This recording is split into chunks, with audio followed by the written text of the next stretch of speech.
ते काय मारामारी फार मोठी झालेली नाही, थापडथोपडीची झाली. नंतर काहीतरी कर्मचारी वगैरे गेले आणि पण धावाधावी मात्र सगळ्यांचीच एकामेकावरती झालती आणि थापडथोपड सुद्धा दोन्ही गटाची त्या ठिकाणी झालेली आहे.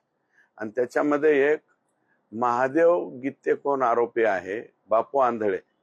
आता मी काय त्याचं समर्थन करणार नाही. बापू आंधळेचं बिचाऱ्याचं सुद्धा हत्या व्हायला नको होती. अतिशय तरुण सरपंच होता तो. आणि हा जो आहे महादेव गित्ते आरोपी, मला वाटतं त्यांनी फेसबुक, व्हॉट्सअप पोस्ट टाकल्या होत्या की मला कशा पद्धतीने गुंतविण्यात आलंय, मी या गुन्ह्यामध्ये नाही. आणि नंतर तो हजर झालाय का अटक झालाय हे बी मला माहित नाही. परंतु आतमध्ये गेल्याच्या नंतर हे हाणामाऱ्या आज झालेल्या आहे. बीडच्या जेलमध्ये काही बी होऊ शकतं ना. बीडच्या जेलमध्ये माझी तर माहिती अशी आहे की त्या आकांना स्वतंत्र जेवण सुद्धा पुरवठा होतोय, इथपर्यंत माहिती माझ्याकडे आलेली आहे.